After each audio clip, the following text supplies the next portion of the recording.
Ladies and gentlemen, would you all please stand?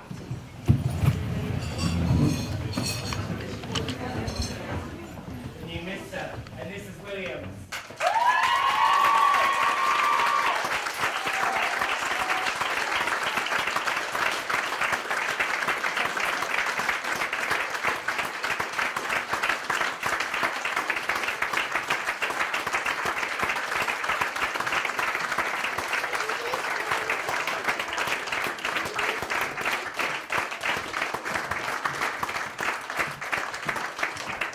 I can ask you all to remain silent for the bride's father, Brian.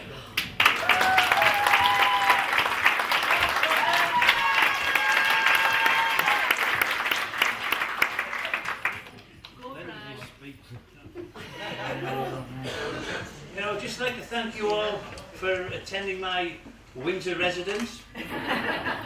Andrew's told me that we can stop here for the full duration of the winter free of charge. But unfortunately he said winter stops tomorrow, so we're going home anyhow. The winter residence, I would like to say thank you all on behalf of my good lady myself for making it such a good day for these two youngsters. Well, Kate, anyway. I would like to thank Stuart for taking my good young lady off my hand. I knew something was up the day he came to our house in his brand new Middlesbrough football strip. I think his mum had pressed the shorts because he had lovely creases down the front. Normally comes with a scruffy with mud on his knees and things like that. Because Jake Tubby doesn't really go play football, it's a booty who just likes to think he can play. And he said, well, I would like to take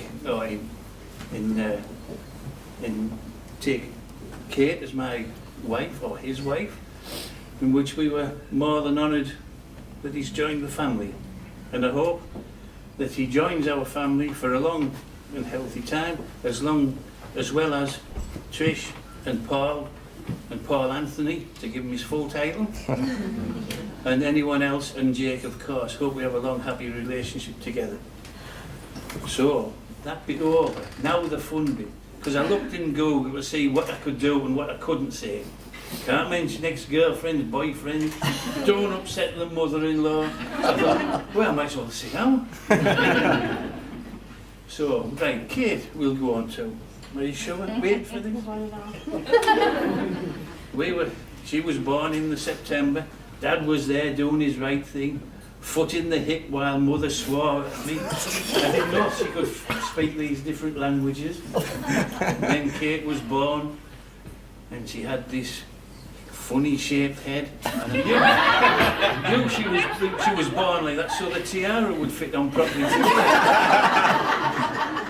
And they kept saying, isn't she a lovely baby? Isn't she lovely? And I could see this point, this massive hair, and I thought, well, really, Les Dawson looks a lot prettier. But fortunately, I think you've changed a bit.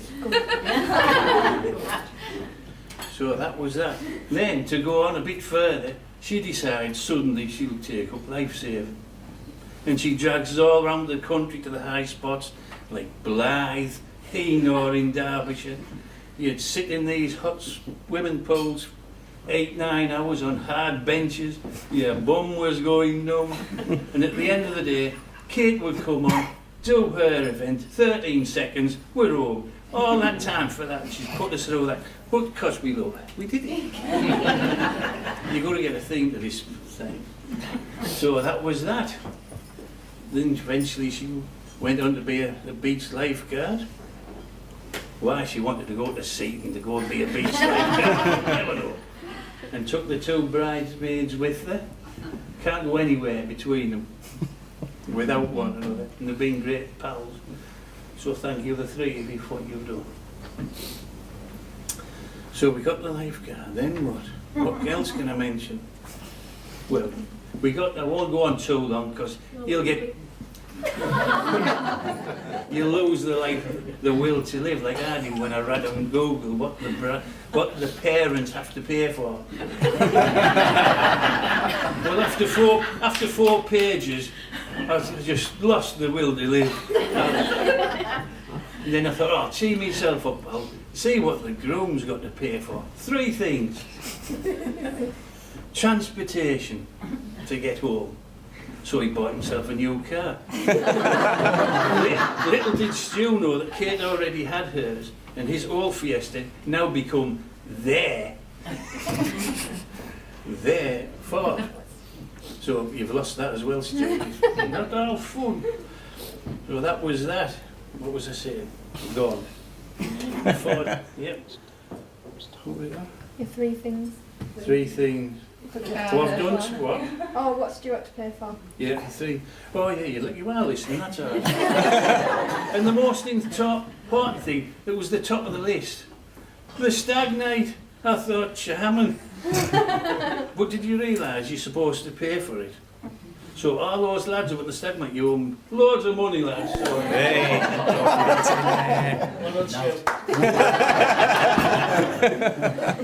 So that was it. So we christened Kate, obviously Kate. When we looked it up, it meant that it's pure. So, but we had a looked at the Kate we knew. When she was younger, everything was a catastrophe, and she got named Catastrophic because everything was the end of the world. If anybody knocked at the door for it, I'm allowed, I can go out, I'm allowed, I can go and play, or I'm not allowed. The T we said stood for trustworthy. Well, we thought she was, till we went on these holidays with the 2 of the bridesmaids, partners in crime. Oh, we're tired now, it's midnight, we're going to bed. Good girls. And what did they do? Nick off to the nightclub every night. No wonder they were so popular. We never found that out for years, till she went away to uni and they wrote a book. And they forgot that they hadn't told us the truth, but wrote it all in the book. But that was another good thing they'd done. And the E for Kate, what does she mean? Everything.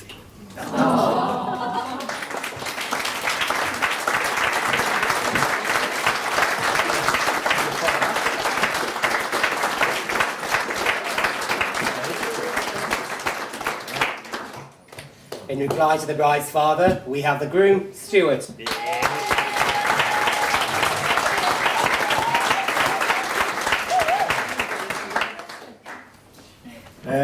Apologies, I haven't rehearsed it quite like you have, so I'm going to have to refer to my notes a tad. Is it John Brighton? I do need glasses, don't I? Yeah. But mine's a bit more formal, so I have to do some more of the formal things. Fortunately, mine doesn't have to necessarily be too funny. That's Paul's job, so I'll save all that malarkey for it. Basically, it's lovely to see so many of our family and friends here today to help us celebrate, which is obviously the biggest day of our lives. I know that some of you have travelled a long way to be here, and that means a lot to us. It really wouldn't be the same without you all. There's people come from Sweden and all over the country as well. So it's a massive thank you to all of you for being here. We would like to say a massive thank you to both our parents for everything that you have done to make today happen. Both have been very generous, and I'm not sure what we have done without you. So thank you to both of you. Right then, so to the kids, mum and dad. Careful. Firstly for Brian. Careful. With a cute broad face and little round belly. You know where I'm going with this one, don't you? Little round belly that wobbles when he laughs like a bowl full of jelly. Well, with it being a Christmas theme, I thought I'd throw in a bit of a Santa Claus rhyme in there. Now, I'm only joking. I'd like to personally thank you both for welcoming me so warmly into the family and agreeing to let me marry Kate. Ros, you're always fussing over me and looking after me as the best you can. Stops now.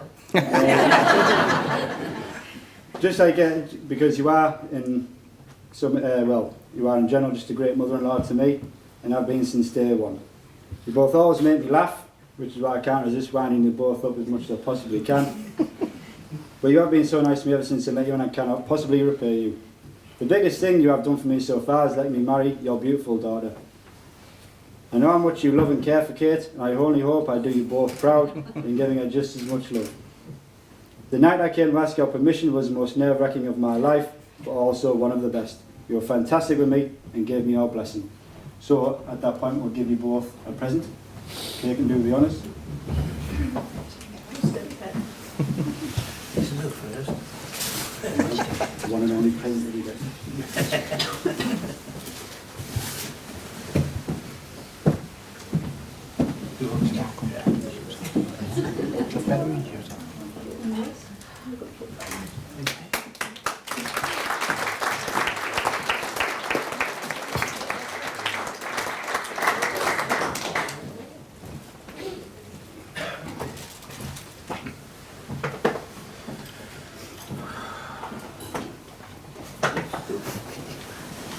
What's this IOU?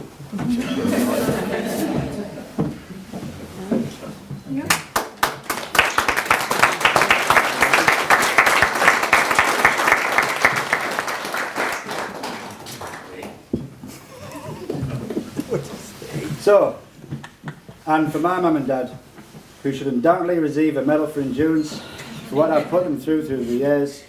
I haven't been the easiest of children to raise at times, but they've persevered amazingly well, and I hope I've turned out okay in the end. For my dad, I would like to say a huge thank you. I've never shown my appreciation and admiration for exactly what you have done for us as a family over the years. You have worked so hard to create a solid base for us both financially and emotionally. You've had to spend a great deal of time working away just to provide for us without any real thanks, and not once have you asked for it in return. This has been one of my biggest regrets over the years, but one of the good things about today is I can finally say thank you from the bottom of my heart.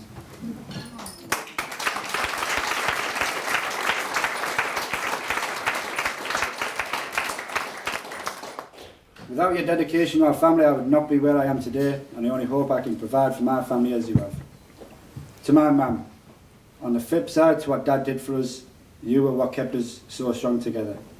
While Dad was working away, you were home providing a constant support. Kind of a cliche to say that as a mother's role, but to do so as good as you have for so long, and again with little thanks, was nothing short of amazing. You've put up with so much over the years, and you still managed to provide a fantastic childhood, which I only hope I can come somewhere near matching. I do believe I've got my stubbornness and ability to bottle up emotion from you, but to be honest, all I want to be is as good a parent as you have been. You've both been so supportive to me in every way possible, and are exactly the same with Jake. You've been the greatest grandparents any child could wish for, and you can see that in his love for you both. And at that point, I'd like to give you two a present as well.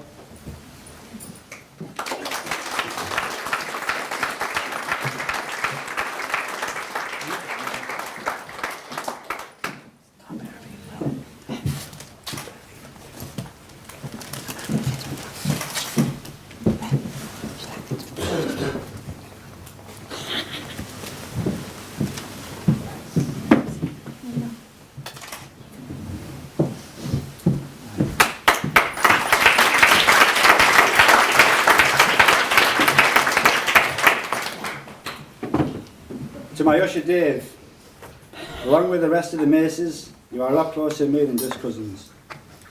The nicest lads I've ever met, and we're always a great place to go and people to go and see when I needed cheering up when I was a kid.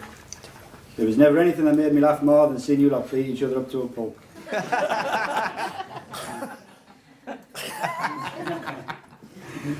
You were amazing on my stag do, and it would not have been the same without you all there. Dave, you have always made so much of an effort with both me and Paul, and have always had such a great, fantastic bond with the two of us. You are a gentle giant, and everyone adores you. Thank you for today, and here's a little gift for the effort taken from you.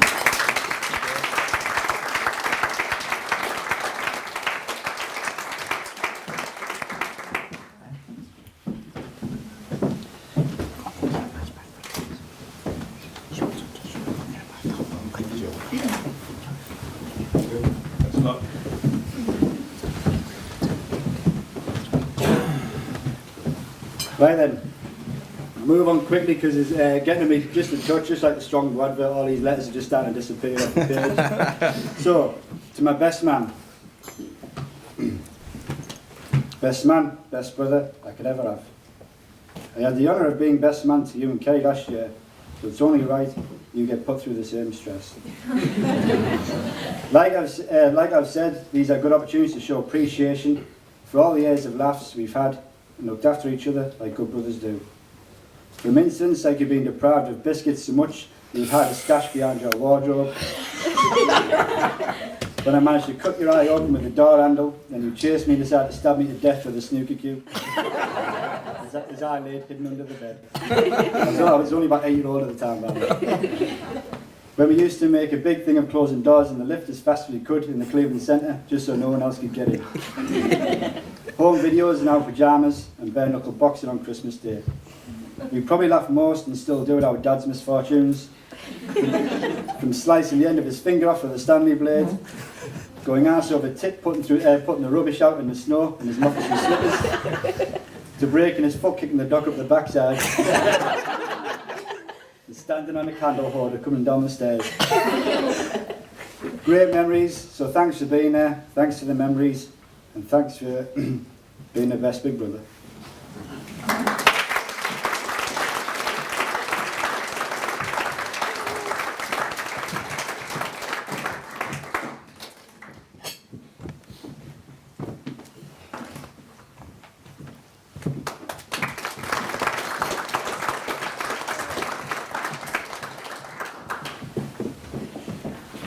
Right, last bit. I'm not going to keep you much longer. So, to my wife. Kate, you are beautiful, amazing, funny, and you're constantly exciting. I could go on all night about how good you are, but to be honest, I can't read your writing. With your fantastic personality, you've brought me such happiness, so thanks to Brian and Roz for lending me their princess. When I first met you at work, I felt such a knob, because just before that I thought, bitch, you've just nicked my job. I can't help but smile when you look in my eyes, and now we are married, it's a dark day for all the guys. You are my soulmate, a perfect match, the best of friends, and I will love you for all time, till this world ends. We've laughed, we've cried, we sometimes have a good fight, but we always end up with a cuddle every single night. I struggle to put into words exactly what you mean to me, but now you have come into my life, I really feel free. I love you for how you are with Jake, like an honorary mum, and just like me, he loves you in return, he thinks you're the best partner. So apologies everyone for making this daft rhyme, but every time I see Kate, it's like it's for the first time. She's always like that speech done by Martin McFly, so here's my poor attempt, just to get you all to cry. So cheers Brian for picking up the bill. But I promise I'll love your daughter, now and forever, always will. I hope to make my parents proud by being the best husband and dad, and to prove to Brian and Roz that their daughter isn't completely mad. So thank you all for coming. I hope you have the best night of your life, and enjoy witnessing the day I made Kate my wife. This is the proudest day of my life to share this with you all, so I better bring it to a close before I start the ball. So Kate, the love of my life, I just wanted to say, I really cannot expand on the fact that I just love you in every way.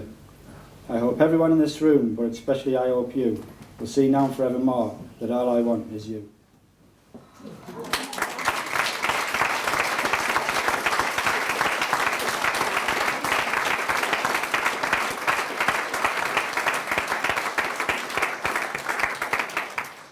I do apologise, I actually missed part of that out that I was supposed to include in the centre of that, but I'll just include it now, just on the end. So last but not least, to the gorgeous and beautiful bridesmaids. You all look stunning today, and you've done Kate massively proud. I would say you've been the best of friends to Kate, but that isn't true at all. You've been the best of sisters to Kate, and that is exactly how she sees and refers to you on every possible occasion. I'm constantly reminded of your tales of shocking behaviour over the years, and of late on the hen do, where there was no shortage of men's genitalia flying about. But luckily for you, they were all fake. You have done a great job today and contributing to the way Kate has developed into a funny and amazing person. Kate tells me you've already got your presents, which she's going to give you another one. later on. It's going to give it now.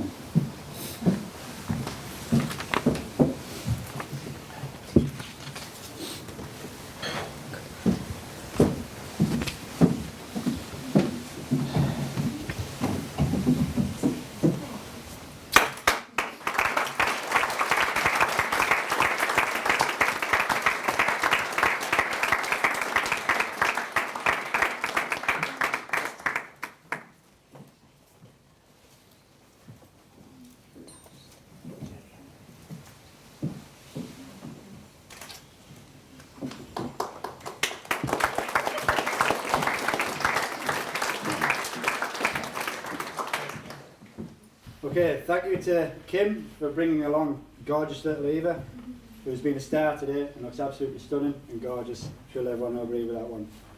And also our handsome little page by Jake, who also did an excellent job carrying my new shackle down the aisle. I'm only joking. Jake is my greatest achievement and I'm so proud of him. He won't thank me for saying this, but I love him more than he will ever know. And if anyone is looking for him later, they'll be chasing the bridesmaids or buying them drinks.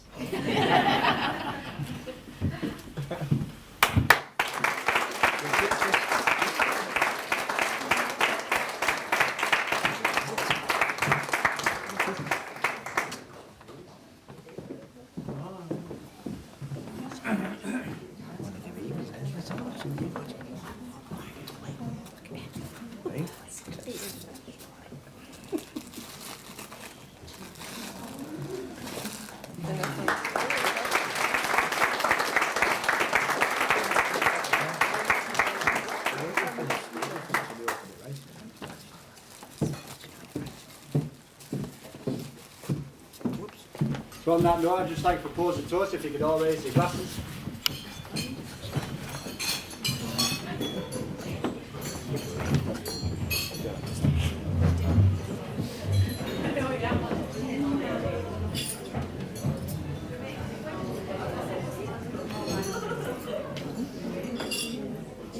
My gorgeous wife, Kate, I've always loved you, always have and always will. Kate. Cheers. Then I'll pass you on to the best man. Oh, Christ.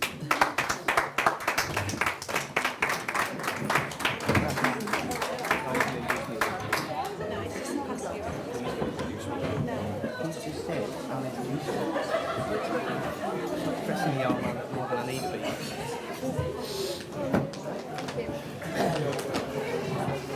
Ready? Yeah. Last but by no means least, we have the best man, Paul.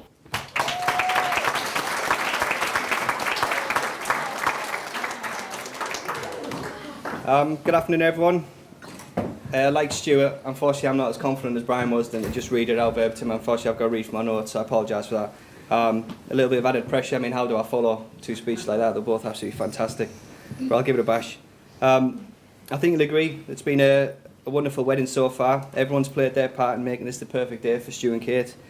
Now finally here's my chance to lower the tone, get some revenge in the bargain. It's my job to sing the praises of the best man, and I've written down a few notes to help me out. Kate, you're marrying an amazing man, one whose dashing, handsome good looks draw a little comparison, one whose sense of humour is... I can't read your handwriting, Stu. I'm going to have to move on, I'm afraid. Now, for those of you who don't know me, my name's Paul. I'm Stuart's brother. I have the great honour of being his best man for the day. Anyone here who's got a younger brother will agree that it's a special honour when you see your little brother married, and a day that I never thought I'd ever see. I mentioned getting revenge earlier because, as Stuart said, I got married myself last year and Stu was my best man. To be honest, I think I got off very lightly, so I suppose I should repay the favour. No. Stuart, I think you'll agree, has scrubbed up quite well today, which is more than can be said for his Baywatch outfit on his stag do. For those who don't know, who haven't seen the horrendous pictures, we had 3 nights in Butlins and Skegness. Let me take this opportunity to thank Stu's friends and the family members who came and made it an unbelievable 3 days, one which I've never laughed so much in my life. It meant everything to Stu to have you guys there, and I know for a fact he's never enjoyed himself as much as he did that weekend. It was pleasing to see he actually made it for the full 3 nights, as opposed to 3 hours he lasted on mine. Let me also pay tribute to my 56-year-old dad, who again lasted the pace. despite taking an hour and a half to find his room on the first night and having the best hangover face I've ever seen the next day. Now, if I can move away from Stu for just a minute and say a few words about Kate, let me start by reiterating what Stu and Brian have already said, that you do look absolutely stunning today. I remember distinctly the first time I met Kate after Stu had kept her locked in a cupboard under the stairs for a better part of a year. I think my first word was something along the lines of, how did he manage that? Now, what I mean by that is Stu can be quite quiet. About 5 or 10 years ago, he went through this phase of responding to every question in a series of deep-throated grunts, like, do you want your tea? You know, what are you watching telly? I also had my concerns about how long the relationship would last once Kate witnessed one of Stu's legendary rants. Anyone who hasn't seen one of these, I advise you to do it. It's really easy. All you do is sitting down in front of a TV and put Loose Women, X Factor, or any show that features a boy band on it, and then just sit back and watch him go. Although we all know Stu has a soft spot for One Direction, particularly Harry Styles.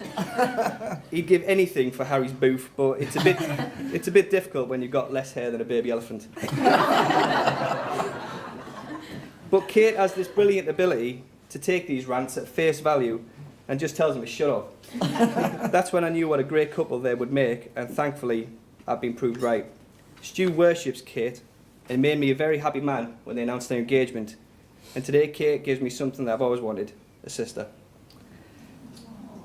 Now, as I said, I'm going to repay Stuart for his discretion when he did my speech and not take the mick out of him any further.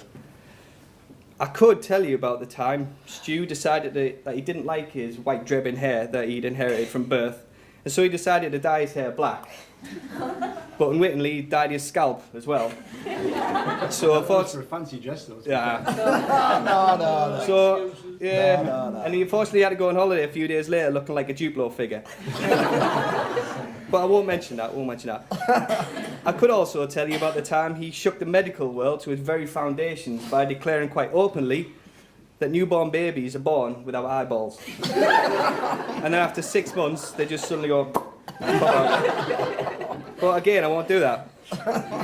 I could tell you about his tendency to shave his chest and stomach, or the fact that the last 2 days he's been on the sunbed. And when he's not on the sunbed, he's slapping the moisturiser on with the sun in. But again, I won't. I could go further and tell you about the time when my mum dropped him off at the doctor's for them to start looking at this rash he developed. It was on his arms, kid, before you start worrying. That other rash is gone, long gone. Then when she picked him up and asked him what the doctor said, he calmly said, I was fine, but I could do with a hysterectomy. At which point, just as our mum nearly lost control of the car, he tried to kill her by further explaining, but he warned it might make me feel a bit drowsy. Yeah, you could say that. But, yeah, I won't talk about that. I could talk about his obsession with Teenage Mutant Ninja Turtles and how he slept with a 1 foot tall Donatello in his bed up until the age of 14. Well, I won't embarrass you. But what I will talk about is the day our Stu ran away from home. Now, obviously, that might come as a shock to you, but the tribute was just paid to our mum and dad, and I'm not saying anything about their parenting skills, but I ran away from home as well at one point. Now, that morning, Stu had been arguing with our mum, and when he proudly declared, I'm running away. Now, obviously, at the age of 4, you don't take him seriously.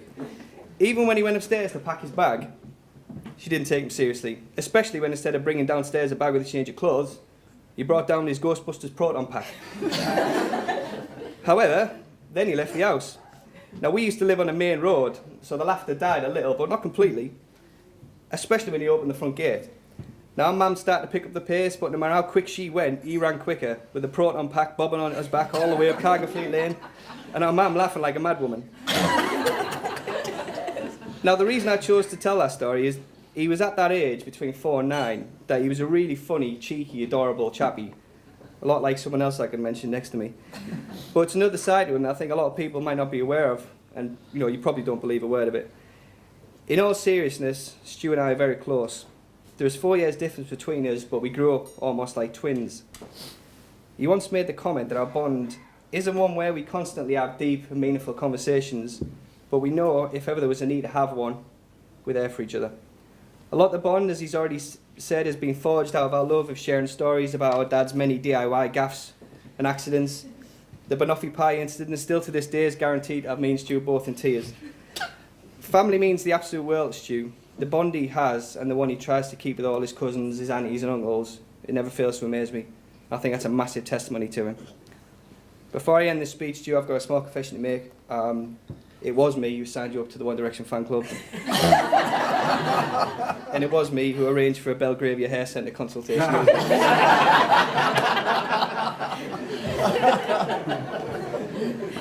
Now, Stu, you did a reading at my wedding, and to be perfectly honest, I couldn't find a better one, so I didn't really want to try and outdo it. So I've got a quote for you about marriage. Marriage is like a deck of cards. At first, it's all hearts and diamonds, but after about 10 years, all you want to dish out are the clubs and spades. Ladies and gentlemen, if I could ask you to be upstanding.